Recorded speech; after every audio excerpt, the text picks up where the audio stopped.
जिस जगह पर आदमी की दृष्टि नहीं पहुंचती, दृष्टि मतलब जो बात कहनी होती है, हाँ जी, हाँ जी। और वहाँ पर उस जगह पर आदमी का ध्यान नहीं जाता है, पहुंचते नहीं है। हाँ जी। इसलिए फिर दृष्टांत जिसको आप कहानी कहते हो वो कहानी नहीं होती, कहानी के अंदर दृष्टांत होता है। मतलब उस दृष्टि को, उसको ध्यान को वहाँ तक लेकर के जाना, इसलिए उसको कहते हैं दृष्टांत।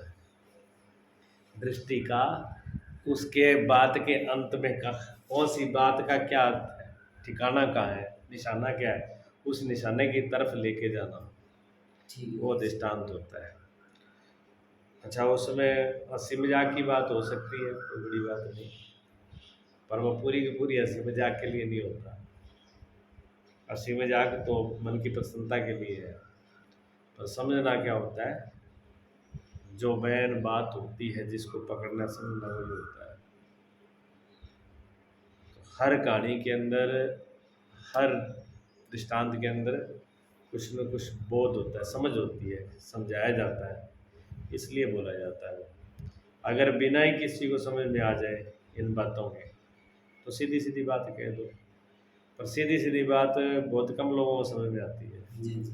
हाँ।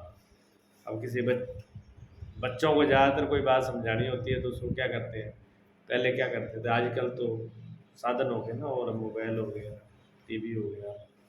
पहले मोबाइल नहीं थे, टीवी नहीं थे, तो बच्चों को घर में कहानियाँ सुनाई जाती थी। उसमें राजाओं की कहानियाँ होती थी, सामाजिक कहानियाँ होती थी, ऐतिहासिक कहानियाँ होती थी, और बौद्ध कथाएँ होती थी। फिर तंत्र कथा जो चलती थी ना, जीवों की, आपने पढ़ी होगी पुस्तक छोटी सी, जानवरों की हाँ, हाँ। तंत्र, हाँ तंत्र कथा। लेकिन उसमें शिक्षा कितनी होती थी, उसमें शिक्षा बहुत ज़्यादा होती थी। हुँ। हाँ, इसी प्रकार राजा भोज की कितनी आती है, राजा भोज की बहुत हाँ, मेरी कहानी। मोर की पड़ी हुई है, मोर की हाँ, ज़िंदगी। राजा भोज जो थे ना, उनकी बहुत प्रकार की कथा है, जिसमें एक बार राजा भोज को अहंकार हो, मोर ध्वज राजा। हाँ नहीं मोरध्वज नहीं, वो तो राजा हुए थे, हुँ। ऐसे भोज राजा अलग थे। अच्छा, अच्छा अलग। हाँ, राजा भोज 12 विद्याओं के, 14 विद्याओं थे, 14 विद्याओं के जानकार थे, इसलिए उनको अहंकार भी हो गया था, उनके बराबर कोई नहीं था। तो उनका अहंकार, अहंकार जो होता है वो सबसे ज़्यादा खतरनाक होता है। हाँ जी। अहंकारी व्यक्ति का विनाश निश्चित है। हाँ जी, हाँ जी। जिसने अहंकार किया उसका विनाश हुआ। तो जिन्होंने अहंकार किया, तो इसलिए चाहे रावण हो, चाहे दुर्योधन हो, चाहे और किसी ने, जिसके अंदर अहंकार आदमी को खा जाता है, किसी चीज़ का भी अहंकार हो, चाहे रूप का हो, चाहे विद्या का हो, चाहे धन का हो, चाहे पद का हो, चाहे शक्ति का हो, चाहे भक्ति का हो, चाहे ज्ञान का हो, अहंकार जो है वो विनाश का कारण है। जहाँ अहंकार आ गया, और ना कोई भक्ति है, ना कोई ज्ञान है, ना कोई हुँ, विद्या, हुँ। कुछ भी नहीं है, अहंकार में सारी चीज़ का विनाश हो जाता है। तो वो राजा भोज को अहंकार हुआ, तो अहंकार तोड़ने के लिए उनकी एक कथा आती है, कहानी है वो। एक बार गंगाधर पटेल थे, वो तीर्थ यात्रा में जा रहे थे, हुँ, हुँ। तीर्थ यात्रा में जा रहे थे, तो उन्होंने अपने साथ में एक साथी ले लिया, भी आप मेरे साथ में चलो, तो उसका नाम था बुलाकिया। बुलाकिया को साथ में ले लिया। उसने कहा, साहब मैं चला तो चलूँगा आपके साथ, पर मेरी एक शर्त है। ये क्या शर्त है, कि शर्त मेरी ये है कि जहाँ रास्ते के अंदर जहाँ भी कोई मेरी बात में, अगर मेरे को कोई शंका हो गई, मेरा कोई प्रश्न खड़ा हो गया, अगर मैं कोई चीज़ पूछूंगा तो आपको बतानी पड़ेगी। उन्होंने कहा कोई बात नहीं है, तो कोई पूछेगा तो बता देंगे। फिर सोच साझ के उन्होंने कहा चलो ठीक है, दोनों ने वो घोड़े पर सवार हो गए। तो चलते, जहाँ रुकना होता वहाँ रुक जाते रात को, और दिन में बड़ी यात्रा करते। तो एक राजधानी के बाहर आकर के रुके, रुके वहाँ जो भी उनके पास तंबू जहाँ झोपड़ी थी वो लगा के वो रात को। तो गंगाधर ने कहा, बोला कि ऐसे करो, जाओ आप नगरी में और कोई खाने पीने का सामान ले आओ। हुँ। तो बुला किया गया भाई सामान लेने के लिए। अब सामान लेने के लिए गया तो जो नगरी का मेन गेट था जहाँ से नगरी में प्रवेश होता है, राजा की नगरी थी, पहरेदार लगे हुए थे। उस गेट के पास में एक बकरा बंधा हुआ था। तो जो भी आदमी वहाँ से जाए वो पहला 5 जूता भी बकरे के सिर पे मारे, फिर जाए और बाहर निकले तो भी 5 जूता मारे। तो लाकिए ने कहा ये पता नहीं क्या बात है, बकरे को तो जीव है, जीव हत्या नहीं करनी चाहिए, जानवरों को मारना, बेजुबान लोग, निर्दयी लोग हैं, दुष्ट लोग हैं, मन में सोचा, लेकिन बोला नहीं। पर वो चुपचाप जाने लगा। तो वो जो पहरेदार थे, मान के रक्षक थे, उन्होंने कहा इधर आओ, इस नगरी में अगर जाना होगा तो पहले 5 जूता इसको मारो, नहीं मारोगे तो अंदर नहीं जाओगे, वापस जाओ।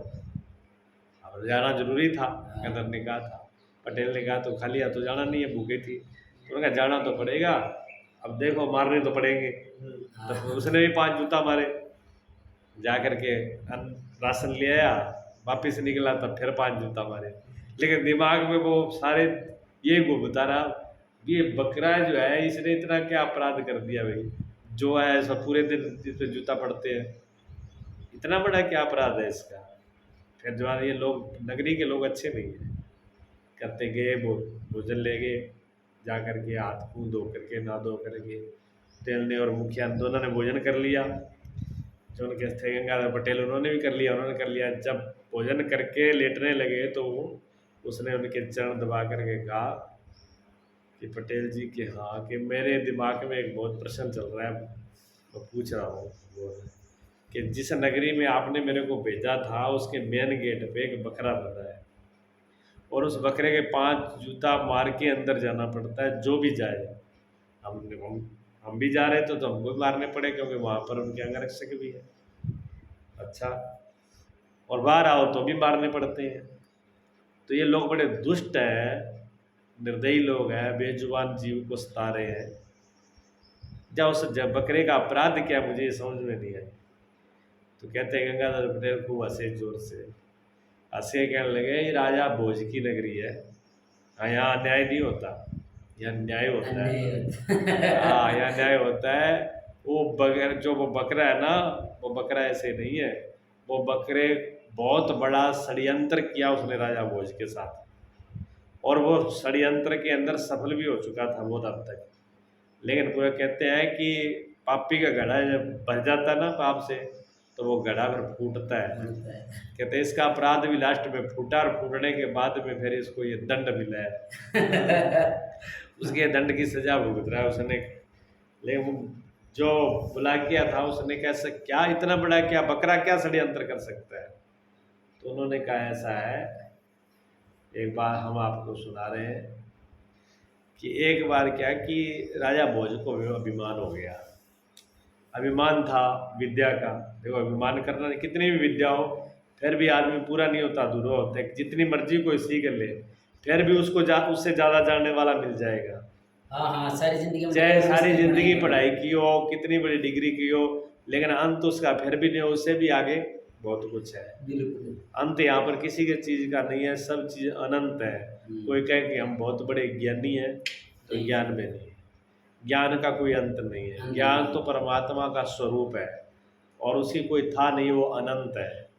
इसलिए जिसको ज्ञान हो जाता है वो तो ये कहता ही नहीं कि मुझे ज्ञान हो गया, वो तो जान ही समझ, उसकी तो समझ में ही नहीं आएगा विज्ञान।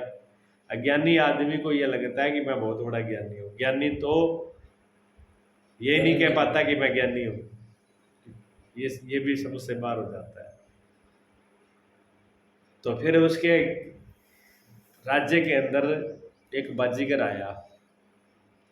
बाजीगर था तो बाजीगर राजधानी में आया, तो आम लोग उसके मिल गए, नौकर मिल गए। उन्होंने कहा भी मैं एक छोटा मोटा बाजीगर हूँ और मैं खेल दिखा करके अपना पेट पालता हूँ, तो आप मुझे अनुमति दो, मैं यहाँ पर खेल दिखा दूँ आपको, थोड़ा बहुत हमारा पेट पालना हो जाएगी। तो राजधानी के लोगों ने कहा कि देखो हम तो है मजदूर आदमी, हम आपको ज़्यादा कुछ दे नहीं पाएंगे, ना ज़्यादा खर्चा दे पाएंगे, ना इनाम दे पाएंगे। अगर कुछ दिखाना ही हो तो राजा भोज की नगरी में दरबार में चलिए, वहाँ अपनी कारागिरी दिखाइए, राजा से कुछ इनाम मिलेगा, कुछ संपदा मिलेगी, आपकी रोटी रोजी चल जाएगी, आपका घर परिवार चल जाएगा। उसने कहा मन तो मेरा भी ऐसे है कि कभी मैं अपनी कला राजा भोज को दिखाऊं, मेरे भी मन में ये है, पर मेरा कभी मुल्ला नहीं हुआ, आप चलो तो ले चलते हैं। गए वहाँ पर, गए तो राजा भोज कुछ अपने काम में लगे हुए थे, तो उनको रोक दिया, रुके रहे वो। कुछ टाइम के बाद में फिर राजा भोज ने बुलाया गया।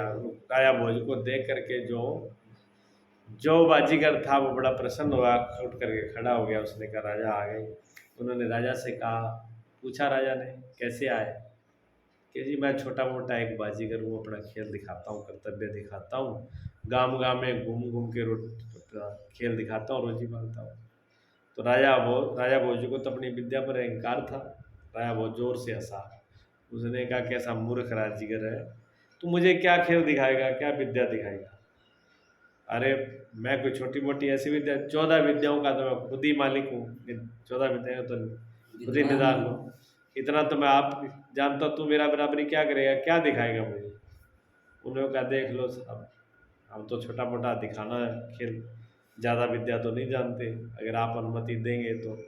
सब लोगों ने कहा, तो उन्होंने कहा चलो ठीक है। राजा ने कहा चलो मैं नहीं देखूंगा तो क्या, प्रजा तो देख के खुश हो ही जाएगी, प्रजा को तो थोड़े बहुत समझ में आ ही जाएगा। जब प्रजा के लिए दिखाना शुरू कर दो। राजा ने अनुमति दे दी। अब राजा ने अनुमति दे दी तो खेल शुरू कर दिया उन्होंने। खेल शुरू कर दिया तो बाजी की पूरी सभा लगी हुई थी, राजा बैठे थे, राजधानी के सब लोग भी बैठे हुए थे, बाजीगर के साथ बाजीगरनी भी साथ में थी। बाजीगर ने क्या किया, एक छोटी सी थैले में इतनी एक हाथ की रस्सी निकाली, थोड़ी सी रस्सी निकाल करके और उस रस्सी को उसने ऐसे फेंका एक तरफ, एक उसका जो छोर है हिस्सा उसने अपने हाथ में रखा और दूसरा ऊपर फेंका। ऊपर फेंका तो रस्सी ऐसे चली गई आकाश के अंदर, आकाश के अंदर ही चली गई। राजा भी उसको देख रहा, राजा ने भी देख करके दंग हुआ। उसने कहा निकाली तो रस्सी एक हाथ की थी और ये इतनी लंबी चली गई, आकाश में चली गई और कहाँ तक गई है ये भी पता नहीं है। हाँ, कला तो इसकी है। राजा भी सोचता रहा। फिर उसने क्या किया, वो रस्सी को पकड़ के नीचे खींचा जोर से। अब वो रस्सी को पकड़ के नीचे खींचे लेकिन नीचे आए नहीं वो, जैसे ऊपर किसी ने बांध दी हो या किसी ने पकड़ ली हो। हाँ, हाँ। अब वो नीचे आए नहीं, वो ताकत लगाए नीचे आए नहीं। तो बाजीगर हाथ जोड़ के खड़ा हो गया, महाराज क्षमा चाहता हूँ, थोड़ी देर के लिए मुझे खेल रोकना पड़ेगा। क्यों, कि देखो ऐसा है कि ऊपर स्वर्ग लोक में युद्ध हो गया ब्रह्मा विष्णु शिव का, देवता बड़ा युद्ध हो गया, तो देवताओं ने मुझे बुलाया वो उसका फैसला करने के लिए। मुझे उनके युद्ध का फैसला करने के लिए ऊपर स्वर्ग में जाना पड़ेगा उतने देर के लिए। राजा ने सोचा ये भी कैसा दिमाग का आदमी है, भी वहाँ देवताओं में ब्रह्मा विष्णु शिव तक का वहाँ पर युद्ध हो गया और उनको भी फैसला करने के लिए बाजीगर, मामूली सा बाजीगर है, इसकी जरूरत पड़ी है और किसी की जरूरत नहीं है। राजा भोज ने कहा चलो भैया जाओ। ठीक है कोई बात नहीं। हाँ में उन्होंने सिर हिला करके थोड़ी अनुमति दे दी, भी चल तू तेरा काम कर। उसने कहा राजन मैं जा तो रहा हूँ लेकिन एक मेरी शर्त है आपसे। क्या बोला, अब क्या शर्त रहेगी, कि शर्त यह है कि मैं ऊपर जा रहा हूँ, हो सकता है मुझे थोड़ा टाइम लग जाए, पर मेरी बाजीगरनी मैं यहाँ छोड़ के जा रहा हूँ, इसकी जिम्मेदारी देखभाल की आपकी है, मुझे मेरी यह बाजीगरनी वापस दे देना जैसी की तैसी, इसकी संभाल आपको करनी पड़ेगी। राजा भोज ने सोचा यहाँ कौन सी आफत आने वाली है जो बाजीगरनी को कुछ हो जाएगा, तो थोड़ा काम तेरा करे। बाजीगरनी को क्या होता है, बाजीगरनी बैठी है यहाँ पे, कोई दिक्कत नहीं है। तो क्या ठीक है, आप बाजीगरनी आपकी ये मिल जाएगी, आप जाइए। वो बाजीगरनी छोड़ के नीचे और वो रस्सी के ऊपर चढ़ना शुरू किया उसने। रस्सी पर चढ़ता गया चढ़ता गया चढ़ता गया, देखा लोगों ने, देखते देखते वो पहले तो बड़ा था फिर छोटा, फिर छोटा, फिर बिल्कुल छोटा था, फिर दिखना ही बंद हो गया। अब दिखना बंद हो गया, नीचे कुछ नहीं दिखा। थोड़ी देर बाद में क्या हो गया कि बाजीगर की एक टांग कट के नीचे आई। अब जैसी टांग नीचे कट के आई, अब पूरी सभा राजा जो है एकदम आंखें रुक गई। उन्होंने कहा ये क्या हुआ, राजीगर तो फैसला करने गया था युद्ध में, खुद ही टांग कट के आ गई। थोड़ी देर बाद में दूसरी कट के आ गई। अब तो और भी हैरानी हुई। थोड़ी देर बाद में दोनों हाथें बाजू कट के आ गए, दोनों हाथ कट गए। अब बाद में क्या गुस्सा, जब सिर कट करके आया, अब तो एकदम राजा भी खड़ा, पूरी सभा भी खड़े, कुछ नहीं। उसने कहा ये क्या हुआ, और बाजीगरनी है वो छाती पीट के रोने लग गई। उसने कहा नर्थ हो गया, मैं तो विधवा हो गई और मैं पतिव्रता हूँ। अब बड़ा समस्या हो गई, पर राजा कहते हैं अब क्या कर सकते हैं। ऊपर गए, बाजीगर खत्म हो गया, क्या करें, अब संस्कार तो करना ही पड़ेगा। राजा ने उसका संस्कार की व्यवस्था करी, संस्कार कराया। जैसे संस्कार अग्नि देने लगे तो बाजीगर ने कहा कि मैं पतिव्रता हूँ, मैं मेरे पति के साथ सती होंगी। तो राजा ने समझाया, रानियों ने समझाया, मंत्री ने समझाया, और जो अच्छे अच्छे महल में रहने वाले थे उन्होंने समझाया।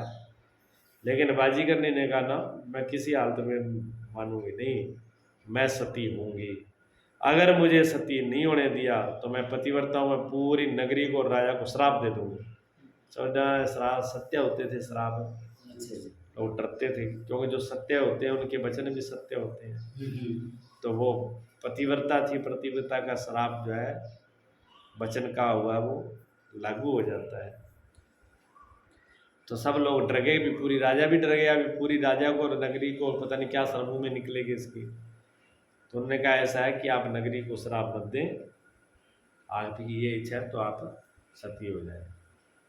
उनके साथ सती दोनों जल गए, जला करके वो बाजीगर और बाजीगर ने दोनों खत्म हो गए अग्नि के अंदर, उनका दाह संस्कार हो गया। दाह संस्कार करके राजा आकर के बैठा ही था, क्या देखता है कि बाजीगर रस्सी के ऊपर से बाजीगर उतर के आ रहा है।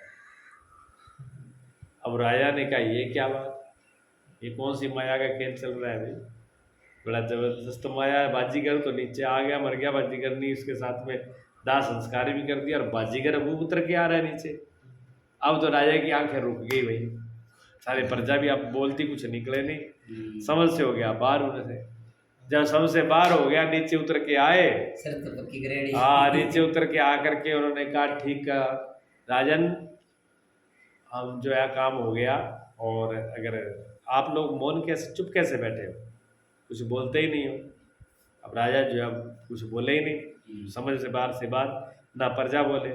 उन्होंने कहा महाराज अगर मेरे खेल में कोई त्रुटि है, मेरा खेल अगर अच्छा नहीं है, आपको अच्छा नहीं लगा तो कोई बात नहीं, आप इनाम तो आप दोगे, जब आपको अच्छा ही नहीं लगा आप बोलते हैं तो इनाम मुझे आप क्या दोगे। चलो इनाम भी रहने दो, हम अपने दूसरे किसी गांव में दिखा के अपना पेट पाल लेंगे। तो अगर आपको अच्छा नहीं लगा, अगर आप मेरी बड़ाई नहीं कर रहे, मेरे को धन्यवाद नहीं दे रहे, तो ठीक है मैं चलता हूँ दूसरे काम में, पर ऐसा मेरी बाजीगरनी को बुला दो, मैं आपको संभला के गया था। अब वो राजा को दिमाग में कुछ नहीं, उसने कहा ऐसा है कि बाजीगरनी तो ऐसे करके हमने तो आप साथ में जला दी, उसको सती कर दी। उसने कहा देखो महाराज हम तो अब उतर के आए हैं, और आप इतने बड़े धर्मात्मा राजा, भोज राजा, विद्या के जानकार, इतने इतने बेईमानी और इतने झूठ बोलने वाले हो गए हो, ये तो हम सोच भी नहीं सकते थे। एक बाजीगरनी पर आप चरित्रहीन राजा हो, मेरी पत्नी पे आपकी नीयत खराब है। उन्होंने क्या नीयत कैसे, उसने कहा मेरी बाजीगरनी जैसी ना तो आपकी कोई रानी है, ना आपके राज्य में कोई इतनी सुंदर स्त्री है, तो आप उसको रानी बनाने के लिए और मेरी बाजीगरनी को छुपा के रख के और इतना बड़ा झूठ बोल रहे हैं। मेरे से आपने वादा किया था मेरी बाजीगरनी वापस लुटाओ। राजा फंसिया, राजा ने कहा मैं तो वापस कैसे लुटा दूँ, अब वो तो सती हो चुकी, सती ऐसे मैं यहाँ खड़ा हूँ, किसके साथ सती हो गई वो मैं तो जिंदा खड़ा हूँ मैं जिंदा खड़ा हूँ, आप कह रहे हो सती होगी, सती हो किसके साथ ले गई। तो राजा क्या करे, अब उसने बाजीगर ने राजा को बुरी खोटी अच्छी बुरी खूब सुनाई, लेकिन राजा के पास कोई जवाब नहीं, क्या किया जाए। राजा बाजीगर ने कहा कि हम नहीं समझते थे कि आप इतने बड़े राजा होकर के भी इतने आपके अंदर छल और कपट भरा हुआ है, आप बहुत आपके हृदय में बहुत बड़ा कपट है, आपने अपनी इच्छा के लिए मेरी पत्नी को छुपा के रख लिया। उन्होंने कहा नहीं आप मेरा सत्य मानो, मैं छुपाया नहीं है। तो बाजीगर ने कहा हम सत्य कैसे मान ले, अगर आपके मेल से मेरी बाजीगर निकली तो फिर क्या होगा, तो वो फंस गया राजा। उसने कहा महाराज, राजा भोज ने कहा अगर आप मेरे महल से अगर बातचीत करने निकले तो पूरा राज तुझे दे दूंगा, मैं पूरे राज दरबार में ये बात बोल रहा हूँ। और जे ना निकली तो बाजी करने का कहा, अगर नहीं निकली तो तुमसे दुगना राज हम तुमको दे देंगे, देख लो। तो उन्होंने कहा ठीक है। भोज राजा ने कहा पत्नी तो बाजी करनी तो जली गई, वो निकलेगी कहाँ से, हाँ, उसका तो कोई सवाल ही नहीं है। सवाल ही नहीं है। हाँ, तो फिर इसको कैसे मिल जाएगी। तो उन्होंने कहा शर्त मंजूर है क्या मुझे, देख लो तुम झूठ छल कपट वाले आदमी हो, बुकर मत जाना। कि नहीं, हम पूरे दरबार में बोल रहे हैं ये बात। तो उसने कहा ठीक है। बाजीगर ने बाजीगरनी को आवाज़ लगाई कि तुम कहाँ हो, आ जाओ। तो अंदर कमरे से आवाज़ आ रही कि मैं आ रही हूँ। अब बाजीगरनी की आवाज़ आई, बाजीगरनी खड़ी होगी बाहर आके के। उन्होंने कहा देखो मैंने कहा था ना ये राजा बहुत छली और कपटी और झूठा है। बाजीगरनी को अंदर छुपा के रखा। बाजीगरनी बाहर आ गई। बाजीगरनी बाहर आई, राजा की हालत खराब। राजा ने कहा देखो, अब राजा आप खड़े होकर के बोल पड़े। उन्होंने कहा देखो मैं सत्यवादी हूँ, सत्य वचन है, मैं सत्य पर हूँ पूरा। मैंने आपको कहा कि बाजीगरनी अगर है तो तुम्हारा पूरा राज्य है, पूरा राज्य जहाँ हमने तुमको दिया, ये राज्य तुम्हारा है। तब बाजीगर ने कहा देखो साहब, पूरा राज्य की तो हमें ज़रूरत नहीं है, ना ही मुझे इस राज्य की लालच है, मुझे तो मेरी बाजीगरनी चाहिए थी, मेरी बाजीगरनी दे लेकर के राज ये तुम ही रखो अपने पास और हम चलते हैं, हम आगे अपनी रोटी रोजी जमाएंगे। अब वो ऐसे बोले करके जो राजा बाजीगर लेकर के गेट के पास पहुंचा। अब राजा भोज ने कहा अभी विद्या तो तू भी बहुत जानता था 14 विद्या तो तेरे को भी आती थी, लेकिन ये विद्या तो तेरे पास भी नहीं है। ये तो अजब विद्या है। अभी मैं भी इसके सामने फेल हो गया। वो 15वीं विद्या थी, उसके सामने राजा की सारी विद्या फेल। अब राजा ने कहा ये तो अब ये विद्या कौन सी है, सीखे तब काम चले। तो राजा ने कहा कैसे मिले, किस जाने। तो इसका राज तो बाजीगर, तो कहते रुको रुको रुको, बाजीगर का रुको, रुक गए।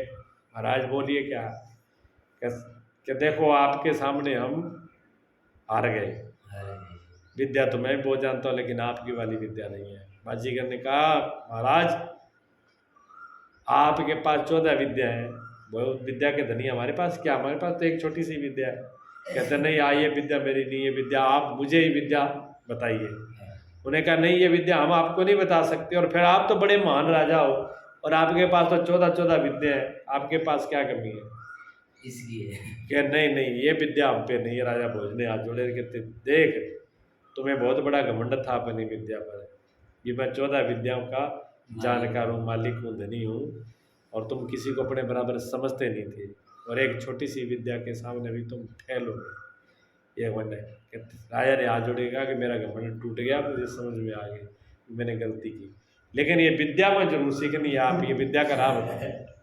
तो उन्होंने कहा सुनो ये विद्या हम नहीं बता सकते, लेकिन ये विद्या जो बताएगा उसका रास्ता बता देंगे। हिमालय की गहन पहाड़ियों के अंदर एक अमर गुरु रहते हैं, वो इस विद्या को जानते हैं और वही विद्या दे सकते हैं।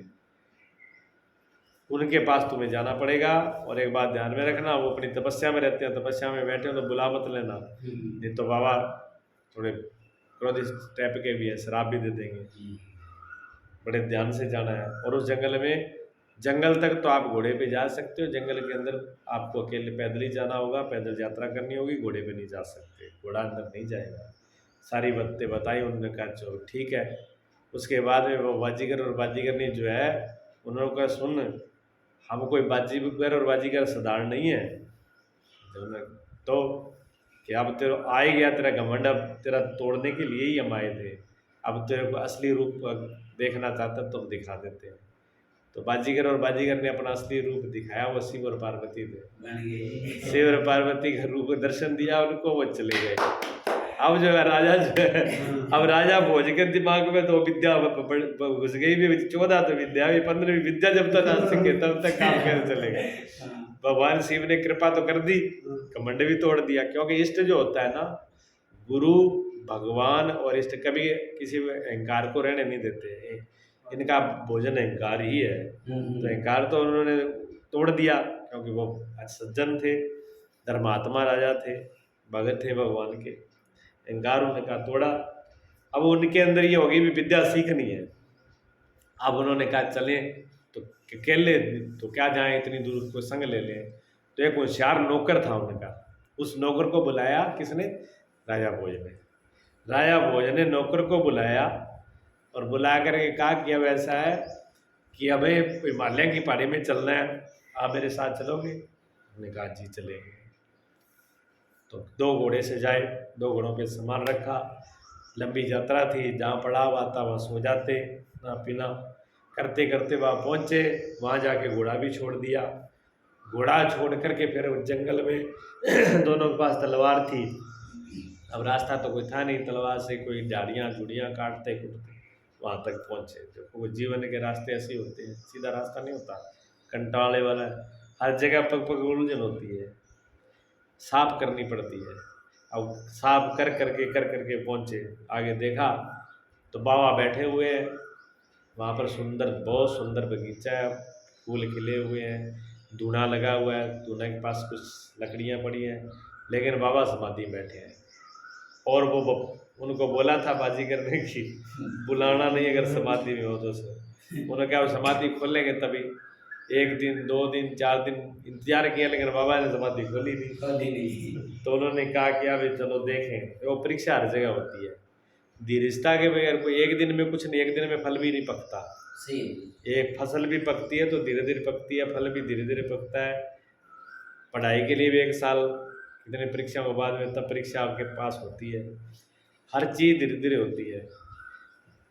धीरे धीरे रे मना, धीरे धीरे धीरे धीरे ही फल पकता है। जल्दी अगर माली अगर सोचे कि 100 घड़ा 1 दिन में ही फल जल डालते पौधे को आज ही फल पका लें, तो 100 घड़े पानी डालने से फल नहीं पकेगा, फल तो समय से ही पकेगा। हाँ। तो बैठे रहे, उनकी धीरजता। फिर उन्होंने कहा, राजा ने कहा नौकर से कि देखो हम लोग यहाँ बैठे हैं, बाबा ध्यान में है, तो ऐसे बैठने से क्या पता क्या फ़ायदा, आश्रम की सेवा करें। तो आश्रम की सेवा लगे, पौधों में पानी डाला, कुछ पौधे सूखे तो जंगल में से नए पौधे ले आके वहाँ लगा दिए, कुछ लकड़ियाँ धूने के पास ले आके रख दी, वहाँ सारी साफ सफाई बारी झाड़ी करके आश्रम को सुंदर कर दिया। ऐसे 1 महीना हो गया। 1 महीने बाद बाबा ने आँख खोली तो देखा कि सामने कोई एक राजा और एक नौकर बैठे हुए हैं। उन्होंने देखा आप राजा नौकर के? हाँ। उन्होंने पूरी बात बताई।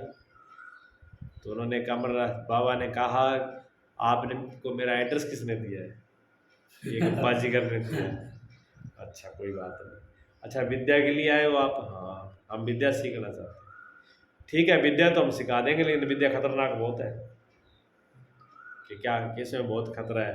देखो जिस व्यक्ति, ये विद्या है दूसरे को जिंदा करने की, दूसरे को जिंदा करने की विद्या है। दूसरे को जिंदा तो दूसरा हो जाएगा, लेकिन उसकी शर्त है कि आपके प्राण उसमें चले जाएंगे, आप मुर्दा हो जाओगे। आपके प्राण जब तक उसमें रहेंगे तब तक वो जिंदा रहेगा, जब उसमें से वापस आओगे तो वो मुर्दा हो जाएगा, फिर आप जिंदा हो जाओगे। ये विद्या ऐसी है। राजा भोज ने कहा कैसी हुआ, हमें सीखनी जरूर है, विद्या हम जरूर लेके जाएंगे। उन्होंने कहा ठीक है। विद्या सिखानी शुरू करती, विद्या सीखते सीखते 12 साल लगे। 12 साल में तो कहते हैं विद्या सीखी, वो हर चीज़ में ऐसे ही होता है। अब विद्या सीख करके जैसे पूरे निपुण हो गए, चलने लगे, जैसे चलने लगे तो नौकर की को कहा कि चले सेवा, तो वो मुंह ढीला सा करके बैठ गया ऐसे। राजा भोज ने कहा मुंह ढीला करके कैसे बैठा है, क्या बात है?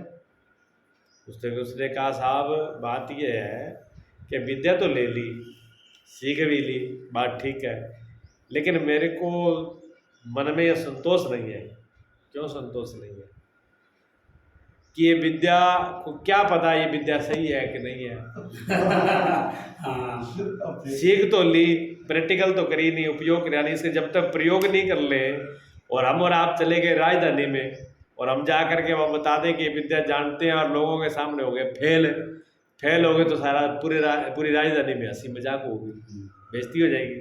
राजा बोले का बात तो ठीक है, तो क्या किया जाए कि इसकी परीक्षा की जाए। परीक्षा की जाए तो कैसे की जाए? अब दोनों जंगल में थे वहाँ, दोनों का रुको, नौकर ने कहा रुको आप। तो क्या एक तोता पड़ा था मरा हुआ, तोता ले आया। वो नौकर तोता ले आया, मरा हुआ ले आके रख दिया। उन्होंने कहा महाराज ये तोते को जिंदा विद्या से जिंदा कीजिए। अगर जिंदा हो गया तो विद्या सही है, अगर नहीं हुआ तो फिर विद्या लोगों को तो यही मालूम पड़ेगा। ये बात ठीक है। और राजा भोज ने जो है मंत्र पढ़े, मंत्र पढ़ के ध्यान करके और वो विद्या में तोता में अपने प्राण तोता में डाल दिए। अब तोता जिंदा हो गया, राजा भोज मुर्दा हो गए। और जो नौकर जो था ना, जैसे ही उसने मंत्र पढ़े वैसे ही नौकर ने मंत्र पढ़े। नौकर ने मंत्र पढ़ के जैसे ही राजा तोते में गया राजा भोज, और नौकर राजा भोज में आ गया। अब राजा भोज में आ गया, जब उसने राजा भोज ने कहा ये तुमने क्या किया, तुम ये विद्या कैसे सीखे? उसने कहा देखो महाराज, जब आप विद्या सीख रहे तो आपके पीछे बैठे बैठे हमने भी ये विद्या सीख ली, विद्या चोरी से सीखी।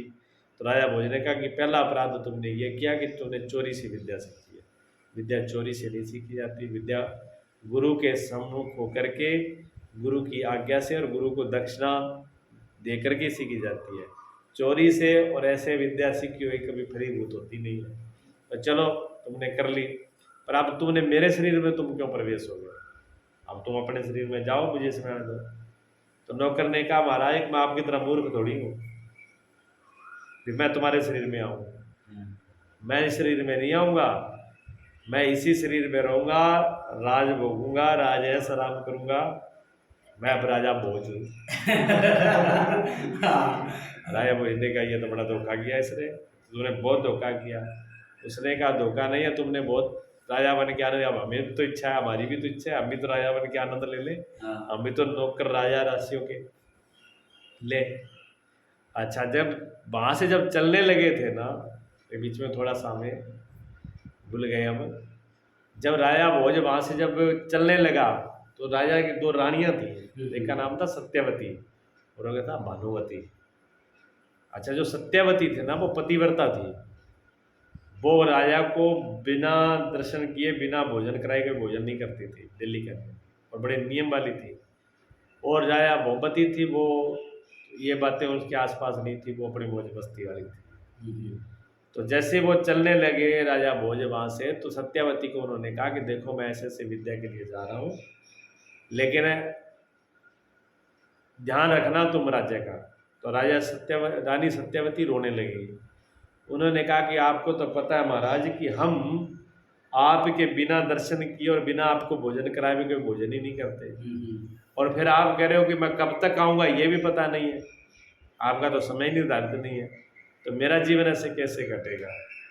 तो राजा भोज ने कहा कि ऐसा है, सुनो मैं इसकी व्यवस्था कर देता हूँ, मैं क्यों, वो कला तो जानते थे। उन्होंने कहा मैं एक सुंदर सी अपनी मूर्ति बनाता हूँ यहाँ पर दीवार पर, तुम इसी के दर्शन कर लेना, इसी में भोग लगा के भोजन कर लेना, ये तेरी व्यवस्था मैं करके जाता हूँ। उन्होंने कहा चलो ये तो ठीक है। फिर राजा ने कहा देखो तुम समझदार हो, पतिव्रता हो, मैं जा रहा हूँ, बहुत टाइम लगेगा, मेरे साथ कुछ भी हो सकता है, कोई घटना भी घट सकती है, लेकिन मैं तुम्हें एक उन्होंने अपनी मूंछ का एक बाल उखाड़ा, ये मूंछ का बाल आपको दे के जा रहा हूँ, ये इसको अपने पास रखना, और ये बात किसी को पता नहीं होनी चाहिए, मेरे रात के बीच में है। जब मैं आकर के आपसे मूंछ का बाल मांगू तभी आप समझना कि मैं भोज राजा हूँ। मेरे रूप में कोई बाद में कोई रुपया भी आ जाए, कोई नकली भी आ जाए, कोई और, लेकिन तब तक तुम विश्वास मत करना। कहते ठीक है। तो राजा बहुत दिमागदार तो था, वो करके वहाँ पर गया। अब वो जैसे ही वहाँ पर उसने, अब वो तो अब तोते में आ गए, वो उसमें आ गए, नौकर बेईमान हो गया। अब क्या किया जाए? तो तोते के रूप में राजा भोज ने उसको समझाया। उसने कहा नहीं, अब तेरी हम गिट्टी मोसेंगे। जैसे गिट्टी मारने की बात है, तोता टूट गया। तोते को बहुत मारने का प्रयास किया, लेकिन तोता बच गया, मार नहीं पाया। अब तोता को छोड़, अब उसको ये था, जो नौकर राजा भोज का रूप में गया था भी, अगर तोता कहीं राजधानी में पहुंच करके कि मेरे घर पोल खोल दी इसने तो गड़बड़ हो जाएगा। अब उसके मन में एक भय तो था, लेकिन वो पहुंच गया। 12 साल बाद राजधानी में गया, खबर पहुंची राजा भोज आए, पूरी राजधानी में उत्सव, मंगल, बधाइयाँ, नौकर चाकर, सारी व्यवस्था, बड़ा मान सम्मान, स्वागत, बड़ा लंबा चौड़ा काम हुआ। आरती के लिए दासियाँ खड़ी थी। जैसे ही राशि आरती के लिए तो राजा भोज ने कहा कि मेरी रानी सत्यवती को बुलाओ, मेरी आरती करें।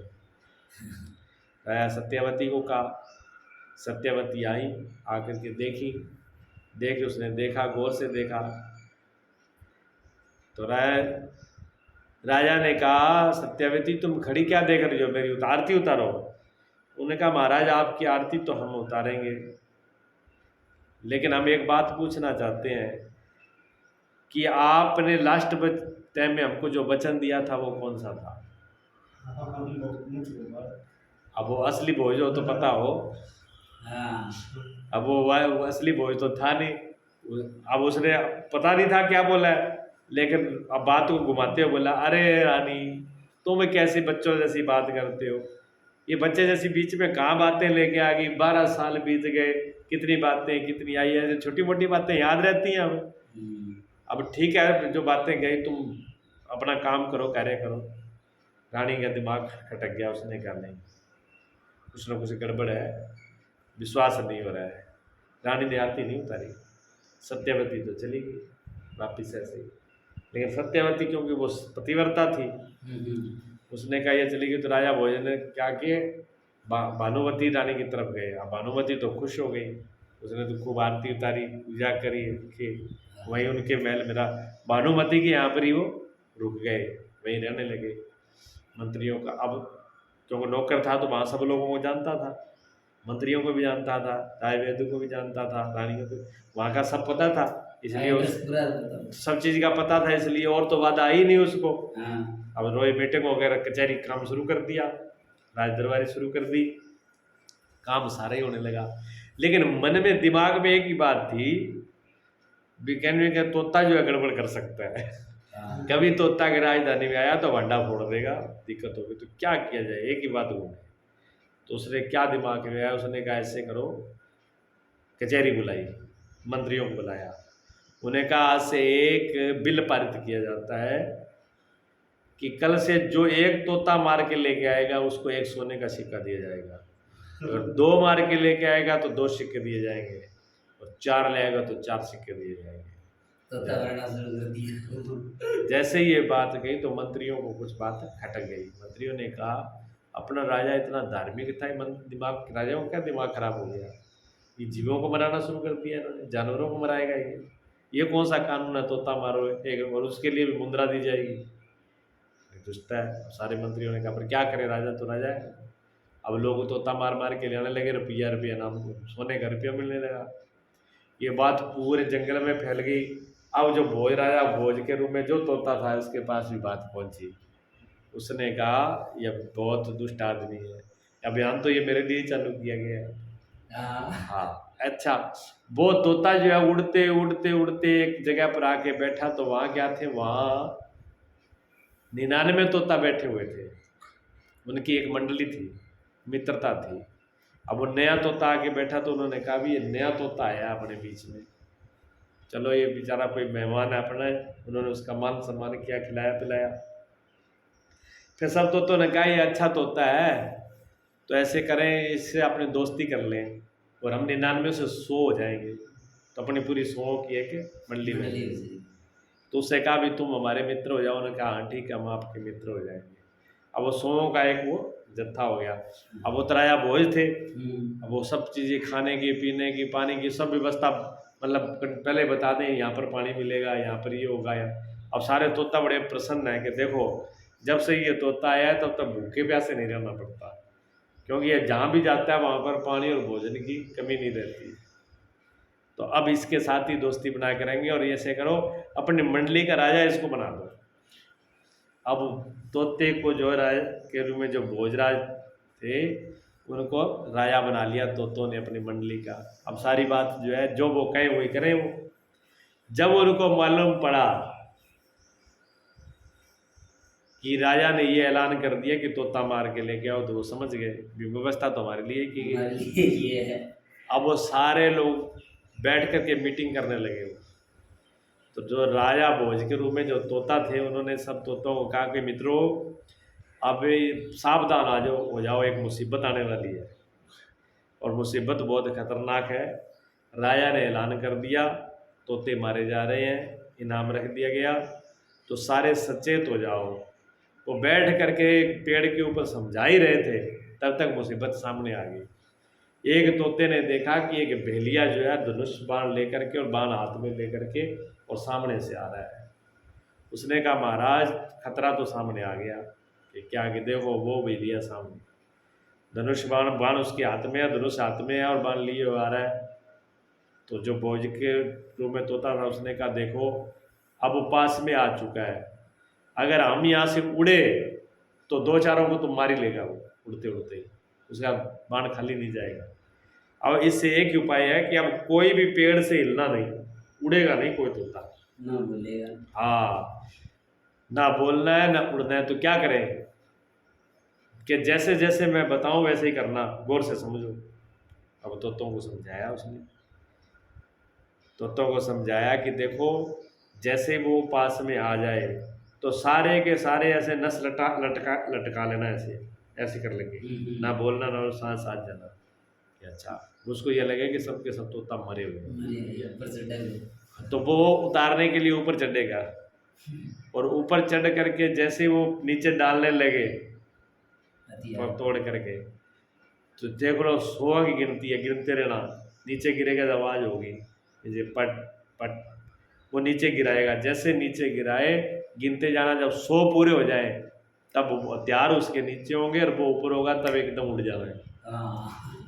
अच्छा ठीक, सारा तय कर लिया, तय कर लिया। उसने देखा हाथ बड़े तोता ऊपर, सिक्का ही सिक्का। पर उसने कहा मरे हुए हैं, तो उन्होंने कहा और ही बढ़िया है, आज तो सारे सोने के सिक्के सबसे ज्यादा हम ही मिलेंगे, क्या किया जाए। तो उसने धनुष्मान तो नीचे रखा और चढ़ गया ऊपर, ऊपर चढ़ के तोता पकड़े और नीचे डाल दे, नीचे डालता जाए पट पट सरक गया। अब तोता जो है सारे के सारे वो सचेत थे, सारे गिनते जाए, बोले कोई नहीं, गिनते गिनते 99 हो गए। जैसे 99 हो गए सब तोता एकदम सचेत हो गए भी अब 100वां गिरेगा, और जैसे ही गिरे वैसे सबको उड़ना है। तो उसने क्या किया, सोता जो सबसे ऊपर भोजराज वही था उनका राजा, ऊपर वाली टाणी पर, ऊपर ही ऊपर, उसने उसको जाकर के ऊपर टाणी वैसे पकड़ने लगा, तो उसके जो है यहाँ पर है बैल में वो टंगा हुआ था काटने वाला हंसिया, दाती की तरह होता है ना काटने वाला, वो यहाँ टंगा रखा। वो एकदम निकल के नीचे गिरा, नीचे गिरा तो उसकी आवाज हुई पट, और वो जो ऊपर वाला तोता था वो उसके हाथ में था। जैसे ही पट हुई और 99 वो तो उड़े एकदम, उड़े। उसने कहा ये क्या, बेलिए ने एकदम देखा ये क्या है, धोखा कर दिया इन्होंने, तो बहुत बार, लेकिन एक को पकड़ रखा था हाथ में और वही भोजराज था, वही काबू में आ गया। अब सारे उड़ गए, सारे तो उड़ गए। अब उसने देखा पकड़ में भोजराजा भी समझ गए ये तो कहानी उलझ गई, बाकी तो सब बच गए और हम ही पकड़े गए। उसने उसको भी गुस्सा आया, उसने कहा बच्चू तेरे को नहीं छोड़ूंगा बाकी तो बाजे बाजे, तेरे को तो राजा के पास ही ले जाऊंगा। तो उसने कहा देख, वो तो भोजराज थे, बोलना जानते थे। उन्होंने कहा सुन बेलिया, तू राजा के पास जाएगा तुझे एक सोने का सिक्का मिलेगा, तू राजा के पास मत ले जा, तुझे मैं 10 सिक्के दिला दूंगा, 10 सिक्के मिल जाएंगे मेरे।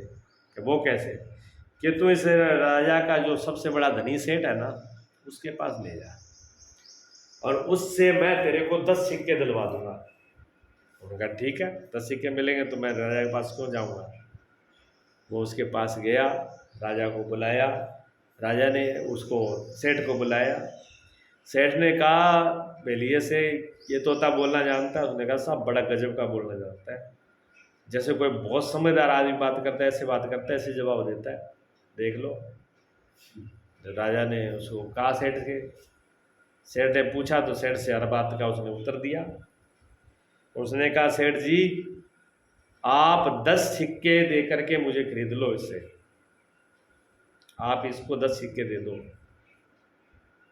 तो सेठ ने कहा मैं इतना महंगा इतने 10 सिक्के क्यों दे दूं भाई, फिर मेरे को घाटा नहीं लगेगा। तो उसने कहा महाराज आपको घाटा नहीं लगेगा, मैं आपको 1 लाख रुपए का फायदा कर दूंगा, आप 10 सिक्के दो और 1 लाख का आपको मैं फायदा करके दूंगा।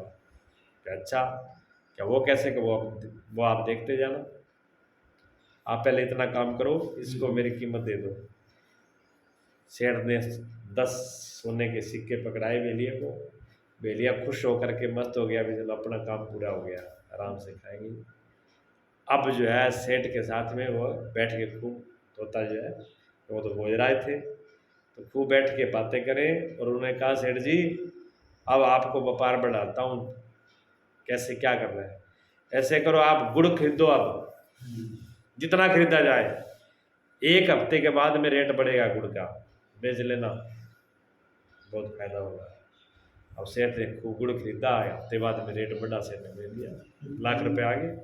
कि सेठ जी लाख रुपए फायदा हो गया, कहा बड़े बजे यार तू तो बहुत काम का है, तो क्या अब लोहा खरीद लो, अब गुआर खरीद लो, अब वो नई नई चीजें बताए सेठ, तो मान लो माल 1 साल मतलब रहा और सेठ जो है अरबों खरबोपति हो गया। 1 साल के बाद में सेठ बड़ा खुश था, बड़ा खुश होकर के उसने कहा तोता से कि तूने मेरे लिए बहुत फायदा किया है, तूने मुझे सारी गरीबी निकाल दी, मेरी सारी इच्छाएं पूरी कर दी, मैं तेरे पे बड़ा खुश हूँ, क्या चाहता है बता, तेरे लिए मैं क्या करूँ। जब ये बात पूछी तोता से सेठ ने, तो तोता कहते हैं मौन हो गया, तोते ने जवाब नहीं आया और तोते की आंखों से पानी गिरने लगा। जैसे ही तोते की आंखों से पानी निकलने लगा तो सेठ बड़ा दुखी हुआ। उसने कहा मेरी बहुत बड़ी गलती है, जो मैं अपने सुख के लिए 1 साल तक तेरे से काम लेता रहा, पर मैंने कभी तेरी दुख तकलीफ पूछी नहीं, तू कितनी बड़ी तकलीफ में है। आज मैंने पूछा है और तेरा दुख देख करके मुझे बड़ी दया आ रही है, मुझे बड़ी लज्जा भी आ रही है, लेकिन तू रो मत, तू कोई तेरी भी जो दुख है वो मेरे को बता, मैं उसका हल करूँगा। तो उसने कहा सेठ जी बात ऐसी है, अगर आप ये कहते हो मेरे पे, अगर आगे मेरा काम करना ही चाहते हो, मुझे कुछ देना ही चाहते हो, तो आज मैं आप राज की बात बताता हूँ, मैं तोता नहीं हूँ, मैं राजा भोज हूँ। पूरी कहानी सुनाई। अब सेठ की तो एकदम जमीन के पैरों के नीचे जमीन निकल गई। सेठ ने हाथ जोड़े, माफी मांगी, उसने कहा इतने बड़े राजा भोज को मैंने इस तरीके से रखा नौकर बना कर। उसने कहा राजा इसमें तेरी कोई दोष नहीं है, तो मेरे कर्मों का फल है, इसमें तेरा कोई दोष नहीं है, लेकिन अब तुम किसी तरीके से एक काम कर दो, मुझे मेरी रानी सत्यवती के पास पहुंचा दो, उससे मेरी मुलाकात करा दो मेरी रानी से, बाकी आगे की समस्या मैं अपने आप देख लूँगा, इतना काम तुम कर दो। अब सेठ ने कहा चलो मैंने वादा किया आपसे, मैं आपको रानी सत्यवती तक जरूर पहुंचाऊंगा। अब राजा सेठ ने जो है दूर था, बढ़िया एक कपड़े के अंदर व्यवस्था करके तोते को छुपा करके और वहाँ से यात्रा करी, पैदल आए। जब 5-6 दिन से करते करते वो राजधानी में पहुँचे, और राजधानी में पहुँच गए, लेकिन रानी के महल में कौन जाने थे। सेठ बड़ा सोचने लगा रानी के महल तक कैसे पहुँचा जाए। तब तक एक दासी मिल गई, उसने दासी को बुलाया धीरे से, सुनो कि हम आपसे एक बेनती कर रहे हैं कि हमको आप रानी सत्यवती से मिले। गए रानी सत्यवती तेरी शक्ल देखी है, पता नहीं कहाँ कहाँ से आ जाते हैं, रानी ऐसे मूर्खों के लिए मिलती है, रानी के दिन इतने खराब भी नहीं है कि तुम जैसे क्यों बैठ करे। दासी ने उसको ना फटकार कर दिया, लेकिन बड़े हाथ जोड़ के बड़े न्योरे किए सेठ ने, कहते देखो मैं बहुत बड़ी मुसीबत में हूँ और मेरी समस्या सत्यवती हल कर सकती है, आप इतना संदेशा दे दो उनको जाके भी एक सेठ आए हैं, बड़ी दूर से पैदल चल करके आए हैं, और वो कहते हैं कि मेरी समस्या सिर्फ सत्यवती ही हल कर सकती हैं, रानी से एक बार मेरी भेंट करवा दें, बस इतना संदेशा दे देना, और उसके लिए मैं आपको 50 सोने के मोर सिक्का दे दूंगा। जो सिक्का को कहे तो दासी खुश हो गई, उसने कहा सिक्के देगा कहाँ, कैसे कर लिए, निकाल पहले 50 सिक्के निकाल, बता दे दूंगी संदेशा। सेठ ने तुरंत 50 सिक्के दिए। सेठ मालूम आलो। हाँ सेठ तो मालूम था, 50 सिक्के दिया, और रानी तो दासी तो खुश हो गई, भूल गई। अब पहुंच गई, सीधी पहुंच गई, हाथ जोड़ के उसने प्रार्थना करी कि रानी से अब ऐसे ऐसे करके एक सेठ आए, और वो सेठ जो है कहते बहुत दूर से चल के आए और बहुत बड़ी समस्या में है, और कहते मेरी समस्या सिर्फ सत्यवती हल कर सकती है, वो आपसे भेंट करना चाहते हैं। तो सत्यवती ने कहा ठीक है, उनको बुला के ले। सत्यवती ने उनको बुला लिया, बुला लिए। जैसे सेठ सामने आया तो सेठ ने हाथ जोड़ करके, और सेठ की आंखों में पानी आ गया। सेठ ने कहा, महारानी मैं आपसे 1 मिनट के लिए अकेले बात करना चाहता हूँ, मुझे एकांत चाहिए। रानी ने देखा कि सेठ की आंखों में पानी आया और सेठ दुखी है, सच्चा है सेठ, है तो कोई सच्चा और दुखी भी है, इसकी बात जरूर सुननी चाहिए। तो रानी ने कहा ठीक है। अपने जितने नौकर थे, जितने दास थे, सभी को रानी ने बोल दिया कि आप सब लोग जाइए महल में। अब सेठ है और वो अकेले, दो, हाँ तीसरा तोता कोई था नहीं, तीसरा तोता था मगर। जब सब चले गए तब उसने अपने कपड़े में से तोता निकाला। उसने कहा, रानी साहिबा ये तोता आपको भेंट करने आया हूँ मैं, और ये तोता नहीं है, ये आपके राजा भोज है। आगे की कहानी आप इन्हीं से पूछ लेना, मेरा इतना ही काम था, मैंने पूरा कर दिया, अब मुझे आज्ञा दें। रानी एकदम देख के हैरान होगी। उसने कहा अच्छा, राजा भोज और तोते के रूप में, ये कैसे हुआ? तब तक तोता बोल पड़ा कि हाँ सत्यावती, मेरे मूंछ का बाल संभाल के रखा है क्या? सत्यावती एकदम समझ गई, विश्वास हो गया। हाँ। उसने कहा यही राजा भोज है। मुझे पहले ही शक था कि इस बात को जो राजा गद्दी पे बैठा है वो जरूर नकली है, उसने मेरी बात का उत्तर नहीं दिया। राजा भोज तो यही है। अब विश्वास होते उसने सेठ को कहा, सेठ जी रुक जाओ, जब तक मेरी बात पूरी क्लियर नहीं हो जाए कि वे ये तोता ही राजा भोज है, तब तक आप मेरे दरबार में रहोगे। अगर राजा भोज हुआ यह तोता तो मैं आपके नाम से यहाँ पर बहुत बड़ा समारोह करूँगी, आपको इनाम दिया जाएगा। अगर आपने मेरे साथ अगर मजाक की है तो उसका दंड भी आपको मिलेगा, जो याद रखो।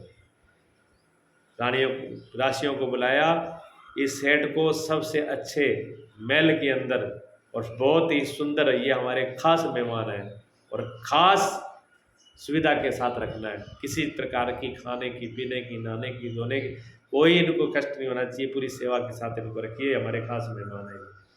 राज सेठ की बढ़िया मेहमानी में रख दिया। अब जो है रानी और तोता दो ही अंदर बैठे, राजा जो भोज था पूरी बात जो है उन्होंने पीछे से लेके कैसे कैसे नौकर ने धोखा किया, कैसे बदला, कैसे रूम में आया, कैसे कैसे मैं घूम के आया, सेठ ने कैसे पहुँचाया, सारी बात उनको बताई। रानी को पूरा यकीन हो गया, बात वाकई ठीक है, ये विद्या का खेल है, और जो नौकर है वो विद्या से राजा का रूप धारण करके यहाँ राजा बन गया है। क्या किया जाए? तो राजा भोज ने कहा कि देखो तोते गुरु में, जैसे मैं बताऊं वैसे ही काम करो, तब ये बात हल हो पाएगी, नहीं तो हो नहीं पाएगी। हाँ। तो क्या किया जाए? कि तुम ऐसे करो, तुम राजा भोज को यहाँ बुलाओ दासी को भेज करके, और उनसे कहो कि मेरी गलती हो गई, मैं अपनी गलती भी क्षमा कर रही हूँ, मैंने आपको पहचाना नहीं, आप ही राजा है, मैंने स्वीकार नहीं किया, मैंने आपकी आरती नहीं उतारी, अब मैं आपकी आरती उतारूंगी, आपकी सेवा करूंगी, आपको यहाँ भोजन कराऊंगी, आप मेरे महल में रहेंगे। उनको बुलाइए, ठीक है। और विद्या, जब मैं चला था यहाँ से तो तुमने मेरे से एक वचन और कहा था कि सबसे पहले जब विद्या दे के आओगे तो सबसे पहले विद्या मुझे ही दिखाओगे, ये बात बोली थी, और उसी का ही आप उसको बोलना। और एक मरा हुआ बकरा बुला लो, एक मरा हुआ बकरा ले आके डालो, ठीक है। और मेरे को दिखाना नहीं, मेरे को तोता देखते मार देगा वो, मेरे को छुपा करके ऐसे रखना कि मैं उसको देख पाऊँ और वो मुझे नहीं देख पाए। तो एक जंगला था, उस जंगले में कपड़ा डाल दिया, कपड़े के आगे तोता बिठा दिया, तोता उस बात सबको देखे लेकिन उसको कोई ना देखे। दासी को भेजा राजा भोज के पास, दासी ने हाथ जोड़ के बेनती करी कि महाराज रानी ने आपको याद किया है, और रानी बहुत पश्चाताप कर रही है, बड़ी दुखी हो रही है कि मैंने आपका मान सम्मान नहीं किया, अब मैं आपका मान सम्मान करना चाहती है, आरती उतारना चाहती है, सेवा आपको आज भोजन पे।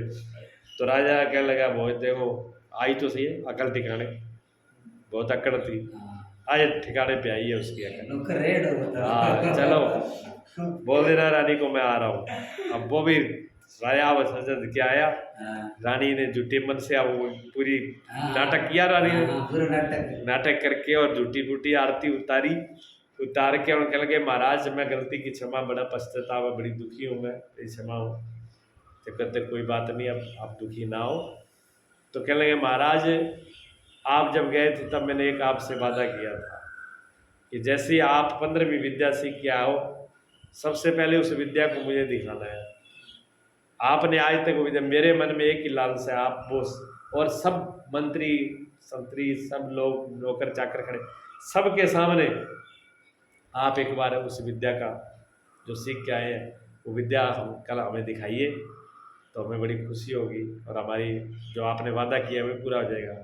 अच्छा वो तो चाहता ही था राजा भाई भी मेरी विद्या को कोई देखना तो चाहे मैं भी विद्या दिखाऊं, उसके अंदर भी वो विद्या दिखाने की वो थी। अंदर से पूछ रहा था अभी आज तक विद्या तो सीख के आया और विद्या किसी ने देखी नहीं, तो मैं भी अपनी विद्या दिखाऊं कि मैंने क्या सीखा है। उन्होंने कहा हाँ क्यों नहीं, विद्या भी दिखाया जाएगा, बोलो किस ये विद्या किस में प्रयोग किया जाए।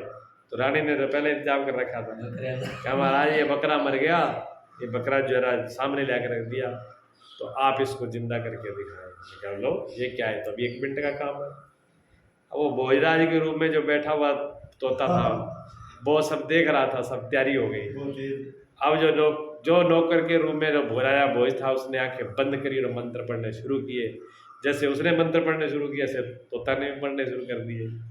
अब दोनों ने, क्यों वो मौका देख रहा था, जैसे ही वो मंत्र पढ़ करके और बकरे के अंदर प्रवेश किया, अब बकरा तो खड़ा होकर जिंदा होकर खड़ा हो गया, राजा भोज का शरीर पड़ा रह गया। जैसे वो इसमें से खाली हुआ, तोता जो के रूप में जो थे भोजराज वो उसमें आके अपने शरीर में प्रवेश कर गए। प्रवेश करके वो खड़े हुए, जैसे ही वो सामने खड़े हुए अब उस बकरे को कहा कि क्यों रे दुष्ट, अब बता तेरे साथ अब क्या किया जाए। अब तुझे वो, तब उसने सारे मंत्रियों के सामने सबके सामने ये बात खोली। तब मंत्रियों ने कहा ये बात तो हमारे दिमाग में उसी दिन आ गई जिस दिन इन्होंने कहा कि तोतों को मारने का अभियान शुरू किया। ये हमारा राजा तो तोता मरवा ही नहीं सकता, ये दुष्ट कहाँ से आ गया, ये कोई ना कोई बेवकूफी है। हमारे दिमाग से तभी से चल रही थी कि यही बात है। तब राजा भोज ने कहा कि इसको मृत्यु दंड देना तो कम है, इसको ऐसा दंड दूंगा जो पूरी दुनिया जाने। इस बकरे को मेन गेट के पास खड़े बांध के रखो, जो भी इस राजधानी में आएगा 5 जूता आते और 5 जाते सिर पे बजेंगे। राजा पटेल ने पर काका पटेल ने कहा बुलाकिया से कि बुलाकिया ये वही बकरा है जिसे नगरी दुष्ट नहीं है, ये दुष्ट ये बकरा ही है जिसने धोखा किया था। तो धोखा करने वालों के साथ में ऐसा ही होता है। राजा भोज की ऐसी कहानियां थी, उन्हें बड़ा रहस्य भरा हुआ था, बड़ी बड़ी शिक्षा थी, धीरजता, कितने कितनी कठिनाई है उसमें घबराना नहीं, ठीक है ना। और अहंकार विनाश का कारण है, और नौकर को कभी भी चाहे कोई भी हो किसी के साथ अगर गद्दारी करेगा तो उसका परिणाम आखिर में बहुत बुरा होता है। हाँ हाँ।